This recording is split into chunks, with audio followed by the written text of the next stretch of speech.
ठीक है। अब ये रहा आपका इंग्लिश का पहला पहला सेंटेंस के लिए, ठीक है, पहली क्लास।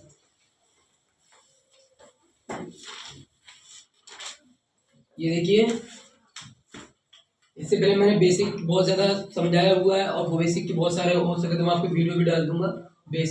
बेसिक के बाद फिर आपका टेंस स्टार्ट करता हूँ। वैसे तो टेंस आपके, टेंस का मतलब होता है एक्शन वर्ब। क्या होती है? टेंस का मतलब भी होता है एक्शन वर्ब, टेंस का मतलब होता है टाइम, और टेंस का मतलब होता है काल, और टेंस का मतलब भी होता है समय। ठीक है ना। टेंस आपके 3 टाइप्स के होते हैं। टेंस कितने टाइप्स के होते हैं आपके? 3 टाइप्स के टेंस होते हैं आपके। एक आपका प्रेजेंट, एक आपका पास्ट, और एक आपका फ्यूचर।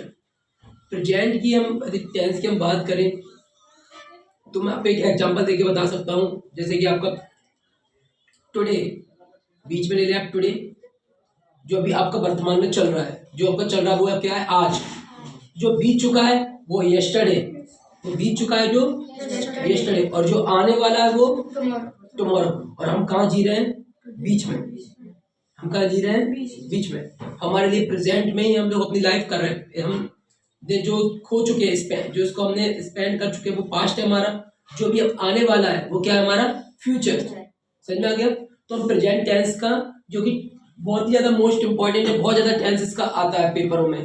प्रेजेंट टेंस का एफर्मेटिव और प्रेजेंट टेंस का ही आपका प्रेजेंट टेंस का इंडेफिनिट में एफर्मेटिव ज्यादा पूछा जाता है। ऐसे ही पास्ट इंडेफिनिट आता है सबसे ज्यादा पेपर में, बोर्ड एग्जामों में सबसे ज्यादा यही आता है। ठीक है ना। तो अब आप इसको थोड़ा देखेंगे। जैसे कि आपको लिखा है प्रेजेंट टेंस। क्या लिखा है? प्रेजेंट टेंस, यानी इसको बोलेंगे हम क्या? वर्तमान काल।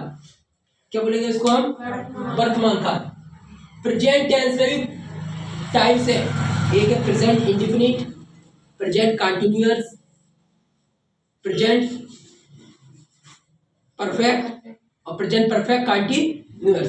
तो अभी हमने जो टेंस जो चलाया है, जो हमने टेंस चलाया है, वो टेंस का नाम है प्रेजेंट इंडेफिनिट। क्या है? प्रेजेंट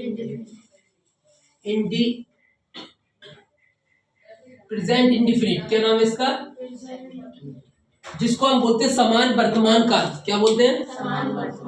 समान वर्तमान काल। इसके लिए हम, ये क्या शो करता है आपका? ये आपका यूनिवर्स ट्रूथ को करता है। शो किसको करता है? Universe truth. यूनिवर्स ट्रूथ क्या क्या होता है? जैसे कि यूनिवर्स ट्रूथ होता है सूर्य कहाँ से उगता है? पूर्व से। सूर्य पूर्व से उगता है, तो इनको ट्रूथ है कि सूर्य पूर्व से उगता है, कहीं पश्चिम से तो नहीं उगेगा, पश्चिम में तो जाके डूबता है वो। ये यूनिवर्स ट्रूथ है कि नहीं है?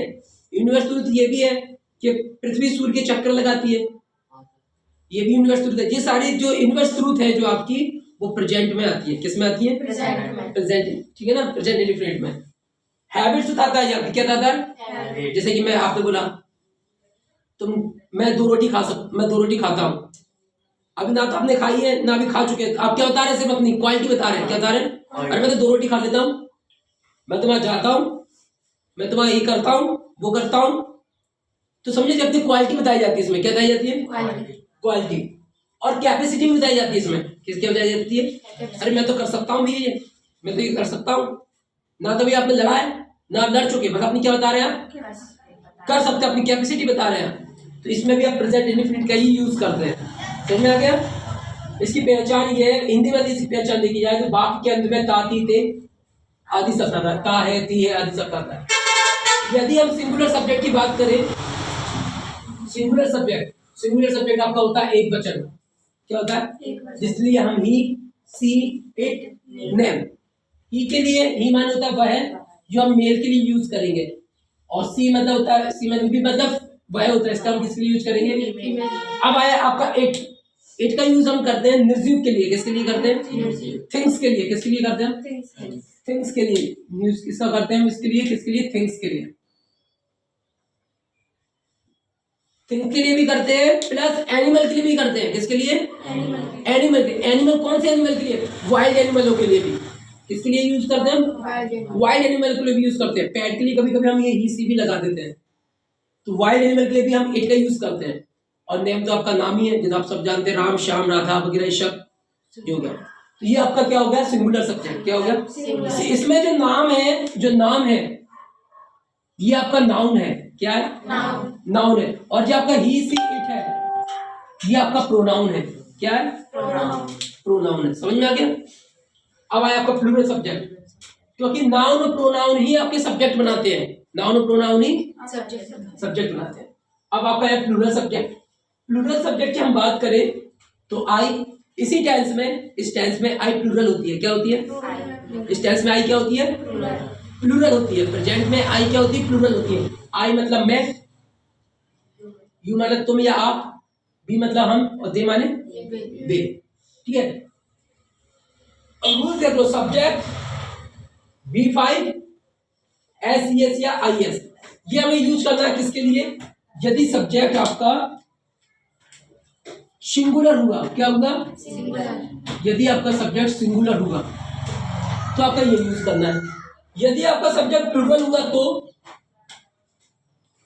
तो फिर रूल्स ये बन जाएगा, सब्जेक्ट प्लस V, अब ये कुछ भी नहीं लगेगा, ओनली V1 लगेगा, और ऑब्जेक्ट। ये कब लगेगा भैया आपका? जब सब्जेक्ट कैसा हो आपका? प्लूरल हो। यानी कहने का मतलब जब ये आ रहे हो, आगे बात समझ में आपको? आगे इस चीज समझ में अब आया, यदि सब्जेक्ट सिंगुलर हुआ तब हम एक्शन वर्ब में क्या लगा देते हैं? SES या IS। क्यों लगाते हैं भैया? क्यों लगाते हैं? क्योंकि जितनी भी एक्शन वर्ब होती है वो सब प्लूरल फॉर्म में होती है। किसमें होती है? उनको सिंगुलर बनाना पड़ता है। क्या करना पड़ता है? सिंगुलर बनाना पड़ता है। जैसा सब्जेक्ट वैसी ही आपको वर्ब लेनी है, तभी तो subject plus verb plus agreement होगा, तभी तो सब्जेक्ट और वर्ब का एग्रीमेंट होगा। जैसा सब्जेक्ट वैसी, और दुनिया में जितनी भी एक्शन वर्ब होती है सब किस फॉर्म में होती है? वो प्लूरल फॉर्म में। किसमें होती है? यदि सब्जेक्ट सिंगुलर आ गया और वर्ब प्लूरल तो टेंस गलत हो जाएगा, एग्रीमेंट नहीं होगा, तो वो वर्ब को क्या करना पड़ेगा? प्लूरल बनाने के लिए हमें क्या करना पड़ेगा? प्रेजेंट। यदि प्रेजेंट का लिए आ गया तो SES या IS लगाना। यदि सब्जेक्ट प्लूरल आ गया, यदि सब्जेक्ट क्या आ गया? प्लूरल आ गया, तो फिर हमको SES या IS लगाने की जरूरत नहीं, क्योंकि बल और लेडी ही प्लूरल होती है, तो हमको सीधे की सीधे कोई की कोई लिख देना है। समझ आ गया? अब नियम देख लो, हम IS कब लगाएंगे? IS लगाने का नियम, किसी एक्शन वर्ब के एंडिंग लेटर, किसी एक्शन वर्ब का एंडिंग लेटर में क्या आ जाए? वाई आ जाए। कब क्या आ जाए? वाई आए। और वाई से पहले क्या आ जाए? कॉन्सोनेंट्स हो, तब वाई को हटाकर, वाई को रिमूव कर देना है, वाई को हटाकर IS लगा देते हैं। Any action verb, any ending letter is Y, and y is the follow of the consonants. Y is the follow of consonant. So then y is removed and adding IES. Okay? Then IES rules. Clear?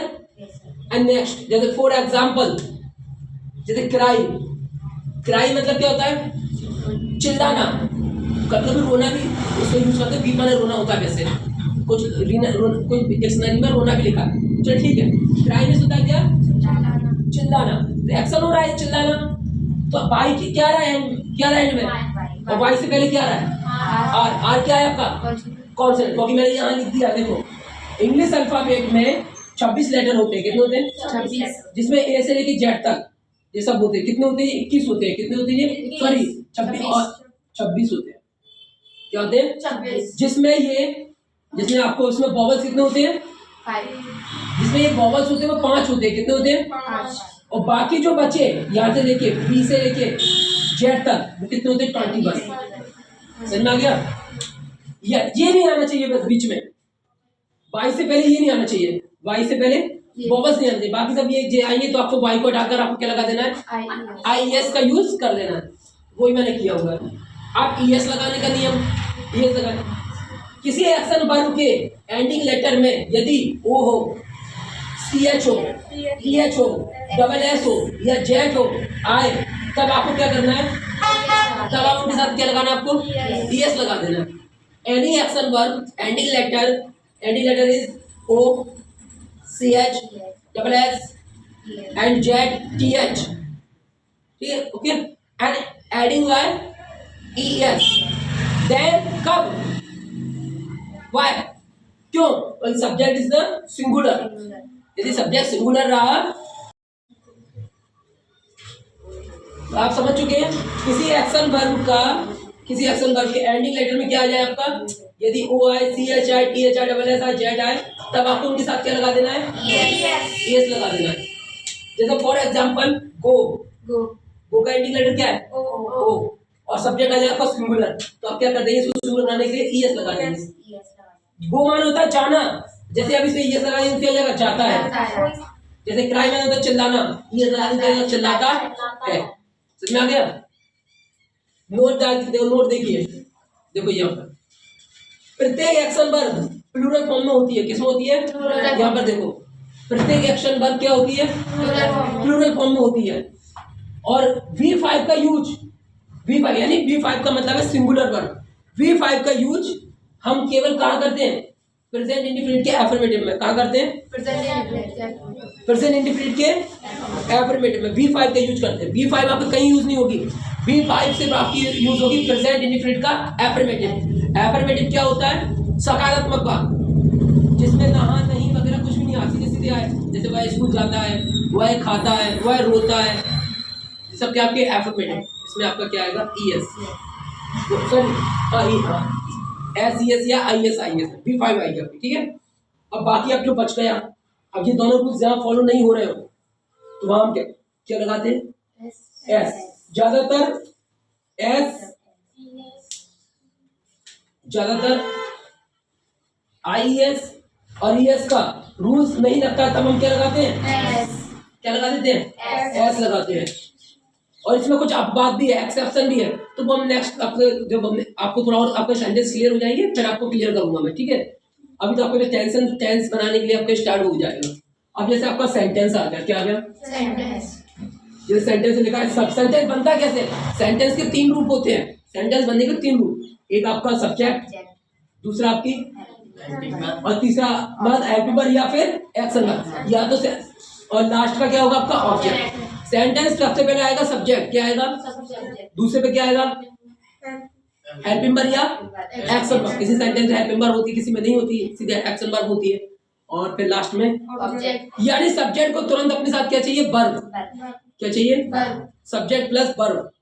समझा गया, जैसा subject वैसे ही आपको verb लेनी, तो subject plus verb plus agreement होगा। अब subject बनने का कार्य कौन करता है, सब्जेक्ट बनने, नाउन और प्रोनाउन। तो देखो ये जितनी भी थी, ये सब क्या थी, नाउन। और ये क्या था, सॉरी ये जितनी भी थी, सॉरी ये ही सी इट, ये सब क्या थी आपकी, प्रोनाउन। क्या थी, प्रोनाउन। और नाम क्या होता है आपका, नाउन, ठीक है ना। और ऑब्जेक्ट बनने का कार्य भी नाउन और प्रोनाउन करते हैं। समझ में आ गया आपका, देखो क्लियर हो चुका है।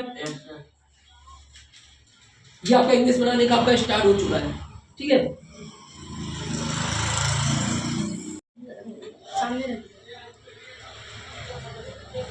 अब टेंस हमने अभी देख लिया। टेंस से पहले हम सेंटेंस देख लेते हैं। टेंस और सेंटेंस में बहुत डिफरेंस है। कुछ लोग बच्चे ये समझते हैं टेंस और सेंटेंस को क्लियर नहीं रहता, तो वो टेंस और सेंटेंस को सेम समझते हैं। टेंस मतलब होता है आपका क्या, वर्ब, एक्शन वर्ब, टाइम, ये। और टेंस सेंटेंस के अकॉर्डिंग चलता है। सेंटेंस मतलब होता है वाक्य, कि वाक्य कैसा चलना है। टेंस क्या करता है, किसके अकॉर्डिंग चलता है, वाक्य। सेंटेंस ऑर्डर देता है टेंस को, क्या आप इस ऑर्डर में बनी है, समझ आ गया। तो सेंटेंस के अकॉर्डिंग चलता है टेंस, ना कि टेंस के अकॉर्डिंग सेंटेंस। बात समझ आ गया।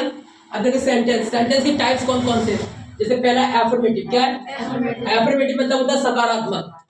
सकारात्मक का रूल्स ये कहता है, सब्जेक्ट पहले आएगा, यह सेंटेंस की हेल्पिंग वर्ब होगी यदि सेंटेंस में, तो लिखिए, नहीं होगी तो फिर एक्शन वर्ब लिखिए। एक्शन वर्ब को मेन वर्ब बोल रहे हैं, ऑब्जेक्ट, ठीक है ना। इसको हिंदी में समझ लीजिए, सकारात्मक वाक्य या साधारण वाक्य भी कहते हैं इनको। नोट, इसमें कभी भी कैसे पहचानेंगे इनको, इनमें कभी भी क्या नहीं आता, नहीं और प्रश्नवाचक वाक्य नहीं आते। जैसे तुम क्या कर रहे हो, तुम कहाँ जा रहे हो, क्या तुमने खाना खाया, क्या तुमने पढ़ाई की, ये क्वेश्चन वाले वर्ड नहीं आते। इसमें सिंपल आते हैं, सीधा सीधा। वह जाता है, वह खाता है, वह रो रहा है, वह खा रहा है, जी सिंपल आता है इसके अंदर। तो इसको बोलते हैं एफर्मेटिव। क्या बोलते हैं, जैसे मैंने एक एग्जांपल दिया, वह खेलता है, तो इसके लिए क्या जाएगा, ही प्लेस। वह रोता है, तो ही बीस। सेंटेंस का दूसरा टाइप्स आप देखेंगे, दूसरा टाइप्स आप देखेंगे तो इसका नाम क्या है, नेगेटिव। क्या है, नेगेटिव को बोलते हैं नकारात्मक। इसके लिए क्या बनता है, स्ट्रक्चर की हम बात करें तो सब्जेक्ट पहले आएगा, इसमें कंपलसरी उस टेंस की हेल्प मेंबर, बिना हेल्प मेंबर के नहीं बनेगा ये। सब्जेक्ट क्या, हेल्प मेंबर, और हेल्प मेंबर के साथ क्या जुड़ेगा, नॉट, प्लस मेन वर्ब की फर्स्ट फॉर्म।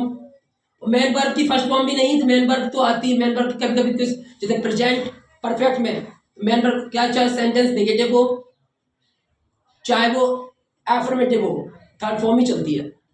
तो हम कह सकते हैं subject, help member, not plus main verb. Main verb को मैं किधर बोला हूँ, एक्शन वर्ब, क्योंकि मेन वर्ब अभी एक्शन वर्ब इसमें मेन वर्ब का रोल निभा रही है। और भी जब मैं वर्ब का चैप्टर आपको पढ़ाऊंगा अच्छे से तो फिर आप उसमें उसका क्लियर कर सकते हो। फिर उसके बाद क्या आएगा आपका ऑब्जेक्ट। इसमें नहीं शब्द, इसमें नहीं शब्द आता है, क्या आता है, नहीं शब्द आता है। इसमें टेंस में क्या आएगा, नहीं शब्द आता है, जिसके लिए हम नॉट या नो, नॉट और नो का यूज भी अलग है। नो का यूज किसी सेंटेंस में जब एक्शन वर्ब नहीं आती है, तो मैं बता दूंगा आपको, जैसे हैज है वगैरह हुए और इसमें एक्शन वर्ब नहीं आए, एक्शन वर्ब नहीं आएगी तो उसमें लगाते हैं। वो जब मैं आपको क्लियर करूंगा जब देखना, अभी तो इतना समझ लीजिए बस आप। और तीसरा देखिए इंटरोगेटिव। क्या होता है, इंटरोगेटिव का मतलब होता है प्रश्नवाचक पद। क्या होता है, प्रश्नवाचक। ये कैसा प्रश्नवाचक, इसमें क्या शब्द पहले आता है, क्या आता है, क्या शब्द आपके सेंटेंस के पहले आएगा, तब इसके लिए उस टेंस की हेल्प मेंबर को आगे लगा देते हैं। हमें हर टेंस की हेल्प मेंबर याद होनी चाहिए। तब हम क्या करेंगे, जैसे हम देखेंगे कि क्या है, इंटरोगेटिव है तो हमें, आपको पता है इसमें क्या शब्द पहले आएगा, तो हम समझ जाएंगे क्या शब्द बाकी के पहले आएगा, तो हम समझ जाएंगे इंटरोगेटिव है। और इंटरोगेटिव में बनाने के लिए हमें सबसे पहले क्या चाहिए, उस सेंटेंस की हेल्प मेंबर याद होनी चाहिए। तो उस सेंटेंस की हेल्प मेंबर को हमें आगे, तो कहाँ बनाए, हेल्प मेंबर को आगे रख देना है, फिर सब्जेक्ट लिखना है, फिर मेन वर्ब या एक्शन वर्ब, ऑब्जेक्ट, फिर क्वेश्चन मार्क। आई होप कि आपको समझ आया होगा। अब आते हैं आपकी WH फैमिली, यानी इसको बोलते हैं डबल इंटरोगेटिव। क्या बोलते हैं, डबल इंटरोगेटिव। इसमें WH फैमिली चलती है। क्या चलती है, जिसके मैंने कुछ लिया है WH फैमिली, ताकि आप लोगों की इंग्लिश थोड़ी सी स्टार्ट हो जाए। WH फैमिली, WH फैमिली के लिए कुछ वर्ड दिए मैंने, जैसे व्हाट मीन्स क्या, व्हेन माने कब, हु माने कौन, व्हिच माने किधर, हाउ मीन्स कैसे, वेयर मतलब कहाँ, और व्हाई मतलब क्यों। जितने भी क्वेश्चन वाला वर्ड होंगे वो सब WH फैमिली के माने जाते हैं, ठीक है ना। कोई बच्चा कहेगा सर हाउ कैसे, सर हाउ कैसे, हाउ माने क्या होता है, कैसे, तो हाउ माने क्या होता है, ये भी क्वेश्चन बता रहा है, क्वेश्चन बता रहा है। तो ये सब किसमें आते हैं, WH फैमिली यानी डबल इंटरोगेटिव। इसका क्या पहचान है, इसमें WH फैमिली के वर्ड सेंटेंस के बीच में आते हैं। कहाँ आते हैं, बीच में आते हैं। तुम कहाँ रहते हो, तुम क्या करते हो, तुम कैसे हो, तो सेंटेंस के क्या आते हैं, हिंदी सेंटेंस के बाकी के बीच में आते हैं। तब हम क्या करेंगे, तब हम ये करेंगे, तब सेंटेंस में पहले, तब हम सेंटेंस में इनको पहले लिखेंगे। जैसे मान आ जाए आपका, तुम कहाँ रहते हो, तो कहाँ के लिए क्या होता है, वेयर। तो वेयर को मैं सबसे पहले लिखूंगा सेंटेंस में, वेयर, फिर उसके बाद उसकी हेल्प मेंबर उस सेंटेंस की, फिर उसके बाद सब्जेक्ट, फिर उसके बाद जो भी आपका, यदि नेगेटिव में तो नॉट लगाएंगे, नहीं है तो फिर बस ऐसे लिखते चलेंगे, फिर action verb plus question mark. आगे समझ में, तो इसका रूल्स क्या है, वे पूरा देखो यहाँ पे समझ लीजिए आपको, इसमें सेंटेंस से पहले लिखते हैं और फिर पूरा क्या लगा देते हैं हम, देखो वही लगा होगा, हमने WH फैमिली लगाई और देखो बाकी बार मैं पूरा वही ऐड कर दिया, देखो कर दिया क्वेश्चन मार्क। जैसे वह कहाँ रहता है, तो मुझे पता चल गया कहाँ शब्द है जो बीच में आ रहा है, बीच में आ रहा है, तो मैं समझ गया WH फैमिली का वर्ड है ये, तो मैं इसको पहले लिख दूंगा वेयर। अब मैंने पता किया ये सेंटेंस है कौन सा, तो मैंने देखा इसमें क्या गया, क्या लिखा इसके, तातीते, तातीते से मुझे पता चल गया कौन सा सेंटेंस है, प्रेजेंट इंडेफिनिट। और प्रेजेंट इंडेफिनिट की हेल्प मेंबर जो लगती है प्रेजेंट इंडेफिनिट में, जो हेल्प मेंबर लगती है, सिंगुलर के साथ लगती है डज और प्लूरल के साथ लगती है डू। तो मैं समझ गया कि ये सब्जेक्ट कैसा है, सिंगुलर, सब्जेक्ट के अकॉर्डिंग ही तो लगेगी वर्ब। तो देखो मैंने देखा वेयर, तो मैंने सबसे पहले देखा, फिर मैंने सब्जेक्ट देखा कैसा है, सिंगुलर, तो और वेयर से पहले आपको क्या चाहिए, हेल्प मेंबर, हेल्प मेंबर में पता चल डज, फिर इसका सब्जेक्ट आ गया, इसका लीव आ गया, समझ में आ गया। आई होप कि आपको समझ में आ गया होगा ये आपका पूरा सेंटेंस का स्ट्रक्चर हो गया, समझ में आ गया। वो मैं आपको और अच्छे से जब आप थोड़ा अभी स्टार्ट कीजिएगा, जब इंग्लिश और अच्छे अपन करेंगे तो फिर मैं आपको बताऊंगा एफर्मेटिव और नेगेटिव मिलकर बनता है आपका assertive. What types of sentence के, अभी ये तो बस आपका एक छोटा सा क्लास का इंट्रोडक्शन था, ठीक है ना। तो आप इतना भी सीखिए। आई होप कि आपको ये बिल्कुल समझ में आ गया होगा, क्लियर।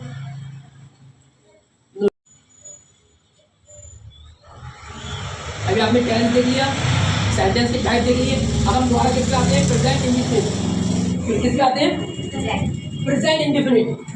प्रेजेंट इंडेफिनिट का भी तक आपने सब कुछ सीख लिया। अब प्रेजेंट इंडेफिनिट की हेल्प मेंबर कौन कौन सी होती है, तो प्रेजेंट इंडेफिनिट की हेल्प मेंबर देखेंगे दो होती है, एक होती है आपकी डू और एक होती है आपकी क्या, डज। अब आप देखेंगे डू का यूज कैसे करना है हमको। यदि सेंटेंस, डू का यूज कहाँ कहाँ होता है, सेंटेंस नेगेटिव में है तब आपका डू का यूज करना है, सेंटेंस इंटरोगेटिव में है तब डू का यूज होना है, या सेंटेंस डबल इंटरोगेटिव में है तब डू का यूज होना है। और सब्जेक्ट कैसा हो, प्लूरल हो, प्लूरल फॉर्म में होना चाहिए सब्जेक्ट, तब आपको डू का यूज होगा। तो इसका नेगेटिव का स्ट्रक्चर कैसे बन जाएगा, यदि हम इसका नेगेटिव के लिए बनाएंगे तो इसको कहना सेंटेंस का नेगेटिव, तो नेगेटिव स्ट्रक्चर कैसा बनेगा, plural subject do not plus AB का मतलब यहाँ की है एक्शन वर्ब, क्या, जिसको मेन वर्ब भी बोल सकते हैं, फर्स्ट फॉर्म में लेनी है, और ऑब्जेक्ट। और इधर आया आपका जैसे सब्जेक्ट क्या होगा, इंटरोगेटिव, क्या होगा, इंटरोगेटिव होगा। यदि सब्जेक्ट आपका क्या होगा, इंटरोगेटिव होगा आपका ये, तो आप देखेंगे यहाँ पर क्या लिखेंगे हम, सबसे पहले इधर हेल्पिंग वर्ब, फर्स्ट क्या लिखेंगे हम, प्लूरल सब्जेक्ट पर एक्शन वर्ब, और या उसको मेन वर्ब भी बोल सकते हैं, प्लस ऑब्जेक्ट, या फिर आप इधर क्या है आपका क्वेश्चन मार्क, क्या है आपका ये, समझ में आ गया। फिर आप देखिए डबल इंट्रोगेटिव, क्या, डबल इंट्रोगेटिव के लिए हम क्या करेंगे, WH फैमिली को आगे लगाएंगे, ठीक है, WH फैमिली आगे आएगी। उसके बाद आप पूरा इंट्रोगेटिव को ही लिख दें, क्या लिखते हैं, पूरा जो इंट्रोगेटिव है पूरा उसको ही लिख दें। यानी इंट्रोगेटिव में क्या है, helping verb plural subject plus action verb plus object plus question mark, यानी पूरा मतलब यही लिख दें, आपका सेंटेंस होता है। सेम प्रोसेस है, यही है डच के लिए भी। डच का हम देखेंगे, डच का यूज हम कहाँ करते हैं, सब्जेक्ट नेगेटिव हो, यानी सेंटेंस क्या हो आपका, नेगेटिव हो, और सब्जेक्ट कैसा होना चाहिए, सिंगुलर फॉर्म में, तभी आपको डच का यूज करना है। और सेंटेंस कैसा होना चाहिए, नेगेटिव, सेंटेंस कैसा होना चाहिए, डबल इंट्रोगेटिव, तब हम किसका यूज करेंगे, डच का। और फिर कौन सा टेंस चल रहा होगा, प्रेजेंट इंडेफिनिट।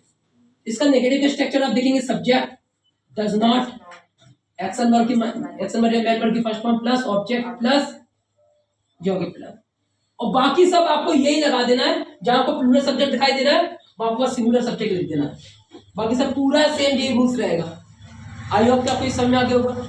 आगे समझ में, अगर हम सेंटेंस को अब हम यूज करेंगे, अगर हम बनाएंगे सेंटेंस को, ठीक है, पहले हम ऐसे बनाएंगे सिंपल सिंपल, फिर देखेंगे पेपर की अकॉर्डिंग बनाएंगे। समझ में आ गया आपको, ठीक है। जिस किसी को भी सेंटेंस नहीं आए, जिसको भी आपके कोई भी फ्रेंड वगैरह जिसको नहीं आ रही इंग्लिश और बहुत जीरो लेवल से स्टार्ट करने वाला है, उसको आप मेरी वीडियो को सेंड करें, उनको जीरो लेवल से उसको इंग्लिश सिखा दूंगा मैं, उसको कंप्लीट इतना सीख जाएगा वो कि वो आराम से अपने थोड़ा थोड़ा यूज करना सीख जाएगा।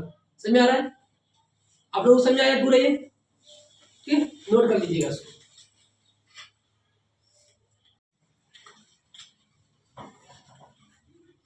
अब ये रहा प्रेजेंट इंडेफिनिट का। अब मैंने अपना सेंटेंस पूरे रूल्स सारे पढ़ लिए। रूल्स पढ़ने के बाद अब आप इस पे क्या करेंगे, प्रैक्टिस, क्या करेंगे, प्रैक्टिस करेंगे। रूल्स पढ़ने के बाद हम इस पे क्या करेंगे, प्रैक्टिस करेंगे। तो चलो हम इस पर प्रैक्टिस करते हैं। तो अब आप देखेंगे यहाँ पर एफर्मेटिव सकारात्मक भाग, मैंने बना दिया नेगेटिव, फिर इंटरोगेटिव। तो देखो हिंदी में देखो, पहले वह खेलता है, तो ये आपका सकारात्मक हो गया, वह नहीं ये आपका नकारात्मक हो गया, और वह क्या वह खेलता है तो आपका प्रश्नवाचक हो गया। तो जो आपका एफर्मेटिव, नेगेटिव एंड इंटरोगेटिव। जैसे वह खेलता है तो इसको क्या बनाऊंगा मैं, वह खेलता है, तो ही माने हो गया आपका वह, खेलना हो मैंने होता है प्ले, उसके साथ लगा ता, तो ये जाएगा क्या, प्लेस। अब आप कहेंगे सर यहाँ पर आपने IES क्यों नहीं लगाया, क्योंकि आप मैंने क्या बोला था, IES एंडिंग लेटर वाई जाए, आप कहोगे सर वाई है इसमें एंडिंग लेटर, तो मैंने एक चीज और बोली थी कि बेटा आप देखना वाई के पीछे क्या है, वाई किसको पीछे लेके चल रहा है, क्या इधर बॉबल्स आ गया, क्या आ गया, बॉबल्स नहीं आना चाहिए, बॉबल्स, क्योंकि इसमें बॉबल्स आ गया है, तो इसको फिर हम इसमें IES का यूज नहीं करेंगे और ना ही इसमें ES का यूज करेंगे, क्योंकि ना तो इसके CH है ना TH, इसके एंडिंग लेटर में है ही नहीं है। तो मैंने क्या बोला था, जब ये दोनों यूज नहीं कर रहा हूं तो फिर हम क्या लगाते हैं, क्या ही। मैं रोता हूं, इस सेंटेंस में आई क्या होता है, प्लूरल होता है। मैं रोता हूं तो आई माने मैं होता है, और रोना होता है क्या, बीप। क्योंकि इसमें ता लगा है तो बीप हो जाएगा, तब हो जाता है मैं रोता हूं। इसमें एस एस नहीं लगेगा, क्योंकि मैंने अभी क्या बताया आपको, मैंने बताया था जितनी भी आपकी एक्शन वर्ब होती हैं वो सब प्लूरल फॉर्म में, तो देखो ये ऑलरेडी प्लूरल फॉर्म में, और सब्जेक्ट भी कैसा है, प्लूरल। सब्जेक्ट भी प्लूरल, वर्ब भी प्लूरल, हो गया इनका एग्रीमेंट। समझ आ गया, सब्जेक्ट का वर्ब के साथ एग्रीमेंट कराना है, वर्ब का सब्जेक्ट के साथ, तब होगा सब्जेक्ट वर्ब एग्रीमेंट। समझ गए। अब आया तुम गाना गाते हो, तो you sing song, you sing song. तो देखो, ये देखो मूर्ख क्या कर रहा है, मैं यहां समझा रहा हूं, देखो क्या कर रहा है, यू सिंग सॉन्ग। तो सब्जेक्ट कैसा है, प्लूरल, तो वर्ब भी मैंने कैसे दे दी। ये आपने बच्चों को कंफ्यूजन होती है, यू गाना, अच्छा सर ये एक्शन वर्ब है कि गाता है ये एक्शन वर्ब है, ताती से लगा वो एक्शन वर्ब है।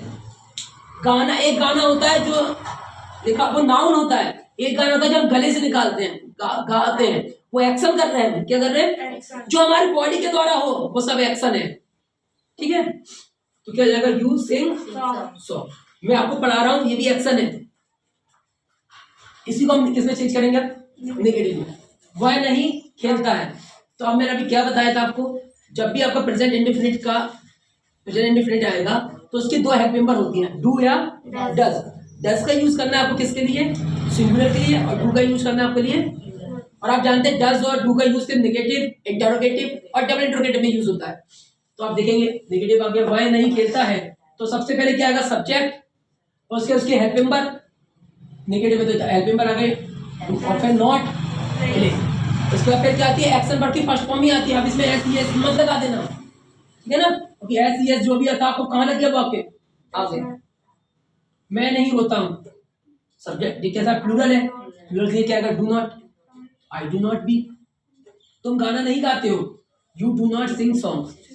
आपको सेंटेंसों में देख रहा हूँ, इसमें अभी मैं आपको बता दूं, ही प्लेस सिर्फ सब्जेक्ट है और इसकी वर्ब है, इसके बाद ऐसा क्या नहीं है, ऑब्जेक्ट नहीं है, सब्जेक्ट है, वर्ब है, क्या नहीं है, ऑब्जेक्ट नहीं है, सब्जेक्ट है। इसमें देखो सब्जेक्ट है, वर्ब भी, और इसका क्या है, वर्ब भी है।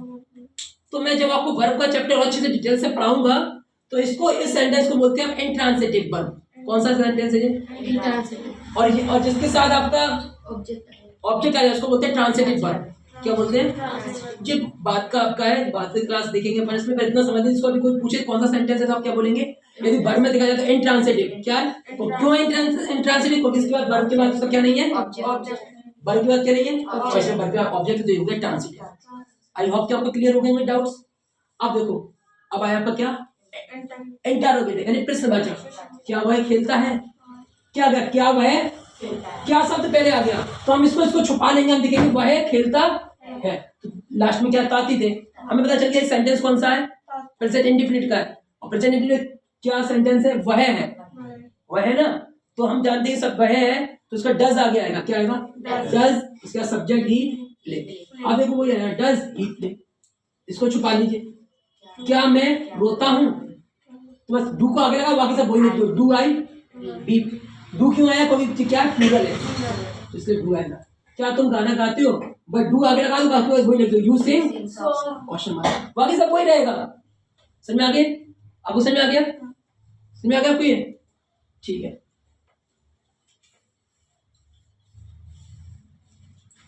नोट कर लीजिएगा इसको।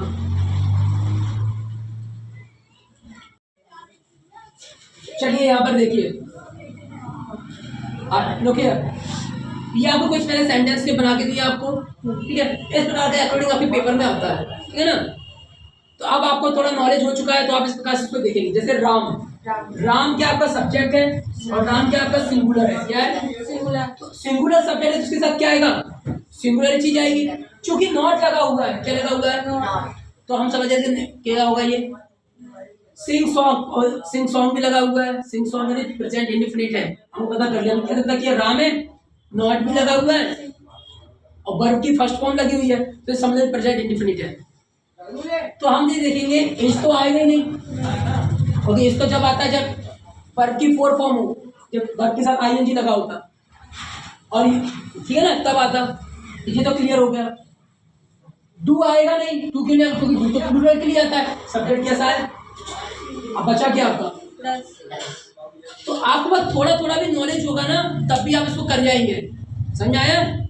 दूसरा देखिए, रोहित क्रिकेट टुडे, टुडे मिल गया, क्या मिल गया हमको यहाँ पर, टुडे मिल गया है और रोहित लिखा हुआ है, और हम इसमें देखेंगे टुडे का मतलब आज, और आज का मतलब होता है तुम्हारा प्रेजेंट इंडेफिनिट, है ना। अब हम देखेंगे प्ले, प्ले तो आएगा नहीं क्योंकि सब्जेक्ट प्लूरल नहीं है, सब्जेक्ट तो सिंगुलर है।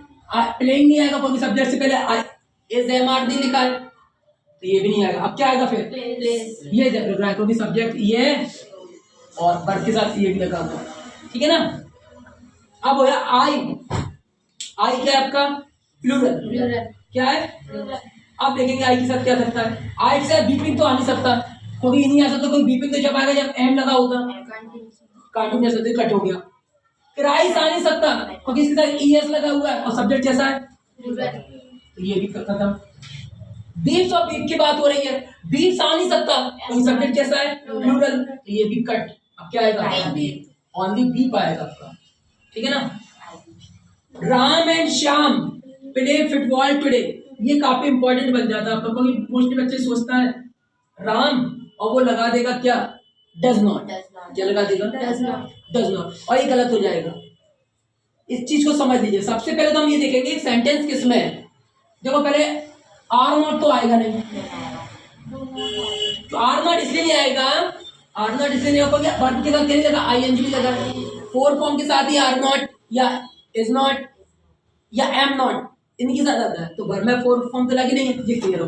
डिड नॉट नहीं आएगा, डिड नॉट क्यों नहीं आएगा, डिड नॉट इसलिए नहीं आएगा, डिड नॉट क्योंकि सब्जेक्ट से पहले ऑब्जेक्ट कैसा है, टुडे, ऑब्जेक्ट से ऑब्जेक्ट के बाद जो लिखा हुआ है, क्या लिखा हुआ है, टुडे।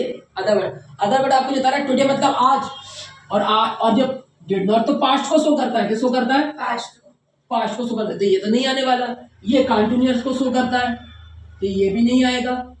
अब बच्चा आपका डज नॉट या डू नॉट, तो मोस्टली बच्चे इसको लगाएगा, पर ये गलत हो जाएगा।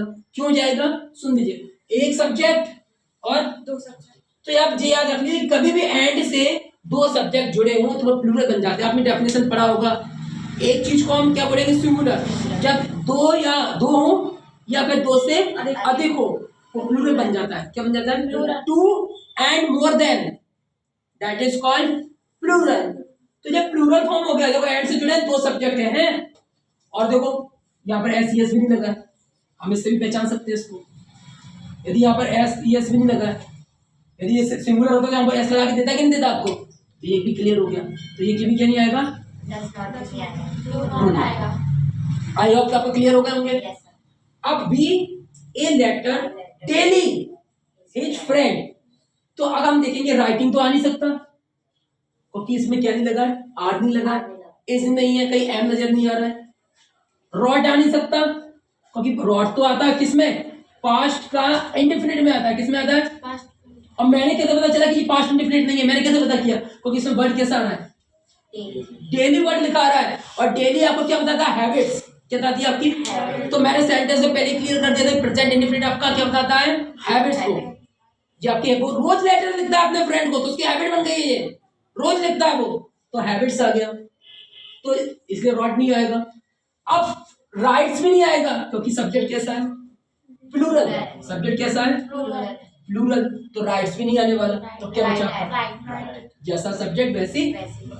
अब फिर देखो आई, ये कई बार आया है, डू एस डायरेक्ट में आया है, कई बार आया इसको बनाने के लिए, जैसे इसको कई बार दिया है मैंने, इसको आपको फिल इन द ब्लैंक्स दिया, इंपॉर्टेंट है ये आपका आईएमपी है, ये इस प्रकार का ऑब्जेक्ट आई। तो देखो डूइंग और डू तो आ नहीं सकता, डूइंग नहीं आएगा।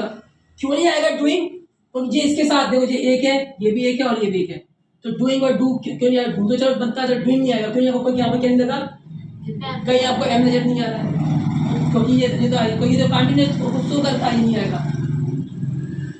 डज और डू नहीं आएगा क्योंकि आई से पहले क्या है, आई क्या, आई प्लूरल, तो डज तो आ नहीं सकता, ये आ जाएगा आई डू, जो आई डू आया तो इसके लिए आया है, डू नॉट के लिए, और जो डू है इसके करने के लिए। मैं काम नहीं करती हूँ, या मैं काम नहीं करता हूँ, मैं काम नहीं करता, तो I do not do. Clear है? अब आया चिल्ड्रेन, चिल्ड्रेन फूड, तो देखो ईटन आ नहीं सकता, क्योंकि ईटन तो आपका जो बताता है किस लिए आता है, ईटन थर्ड फॉर्म किस में आती है, थर्ड फॉर्म आपकी आती है किस में, परफेक्ट में, किसमें आती है, परफेक्ट में, परफेक्ट। तो यहाँ पर और परफेक्ट, और जब भी आपका ये परफेक्ट आपकी थर्ड फॉर्म आएगी तो वो आएगी किसके लिए, सिर्फ कहीं आपका हेड लगा होना चाहिए, या फिर आपका हैज लगा होना चाहिए, आपका हैव होना चाहिए, हेल्पिंग वर्ब, तब आएगा ये। कहीं आपको मिल रहा है आपको सब्जेक्ट पहले हैज हैव हैड कहीं जगह मिल रहा है तो ये नहीं आएगा, ईटिंग नहीं आएगा, क्योंकि सब्जेक्ट पहले आपको एग्जाम आते नजर आ रहा है, अब ये तो कंटीन्यूअस में आता है। चिल्ड्रेन, चिल्ड्रेन्स, कोई बच्चा ईट्स लगा देगा, और ईट्स गलत हो जाएगा, क्योंकि चिल्ड्रेन मतलब होते हैं बच्चे। क्या होता है, बच्चे, बच्चा नहीं है बच्चे, बच्चा होता तो चाइल्ड बोलते, चिल्ड्रन है तो चिल्ड्रन होगा तो दो या दो से अधिक होंगे, तो ये ईट्स, तो सब्जेक्ट कैसा आपका प्लूरल, जो है टेम्बर कैसी है, ये भी कट कैसा जाएगा, ईट। आपको क्लियर हो गया, आइए आपका क्लियर हो गया होगा। अब आपका बच्चा a police man the two thieves, a police man the two thieves that does. तो देखो इसको देखकर नहीं जाए, कोई बच्चा देखेगा टू थीव्स, कोई बच्चा देखेगा इसको टू थीव्स, तो अब वो ढूंढेगा, अब वो लगा देगा किसको, कैच को लगा दे, या कैचेस, तो देखो पहले नहीं देखेंगे, कॉक्ड नहीं आ सकता, कॉक तो पास्ट को शो कर रहा है, और चूंकि a man cocked to thieves, इधर आप आ सकता है, कॉक्ड भी आ सकता है, कॉक्ड भी आ सकता है, क्योंकि कहीं इसमें तो कहीं लिखा नहीं है, उसने पकड़ा है, उसने क्या किया, उसने दो चोरों को पकड़ा, तो ये पकड़ा है तो इसमें मतलब उसने पकड़ा था, ये भी हो सकता है दो चोरों को पकड़ा था। तो जब मैं आपको ऐसे करता हूँ, लिख देता हूँ टुडे, जैसे मैंने इधर टुडे लिख दिया तो ये किससे बन गया, प्रेजेंट, तो मेरा डी नहीं आएगा। कैच, कैच, कैच माने क्या होता है, पकड़ना, तो पहले मैं देखूंगा कैचिंग नहीं आएगा, क्या नहीं आएगा, क्योंकि ये कहीं भी आपका एग्जाम नजर नहीं आ रहा। अब मैं देखूंगा कैचेस आएगा कि कैच आएगा, क्या आएगा आप बताइए। तो देखो आप कैसे पकड़ा करेंगे, हमें सब्जेक्ट से मतलब है, सब्जेक्ट इंक्लूडिंग यहाँ पर कर पाएंगे, सब्जेक्ट हमारा कैसा है, पुलिस, और आगे क्या लगा है, एक पुलिसमैन, यानी एक का मतलब क्या था, एक, तो एक की बात कर रहा है, तो सिंगुलर है, तो यहाँ पर जैसा सब्जेक्ट वैसे हमें क्या देनी है, तो ये तो किसको शो करती, प्लूरल को, प्लूरल तो सब्जेक्ट है नहीं, किसको करेंगे हम, कैचेस को, क्या जाएगा, इस प्रकार से आप इसको कर सकते हैं। आई होप कि आपको ये समझ में आ गया होगा, अच्छे समझ में आ गया होगा, आ गया। ऐसे ही आप लोग प्रैक्टिस करनी है आपको, पहले आप उसको देखेंगे, पहले आप पूरे उसके रूल्स को पढ़ेंगे, रूल्स के बाद फिर आपको जो पूरे सेंटेंस के टाइप्स को पढ़ेंगे, फिर उसके बाद आप क्या करेंगे, हिंदी की प्रैक्टिस करेंगे हिंदी में, फिर इसके बाद इंग्लिश टू इंग्लिश करेंगे। वैसे इंग्लिश टू इंग्लिश सरल है, कब आएगा, जब आपको ये थोड़ा नॉलेज हो जाएगा, डेफिनेटली आपको, मुझे लगता है आपको, आई होप कि आपको आने लगा होगा पूरा। क्लियर है आपका?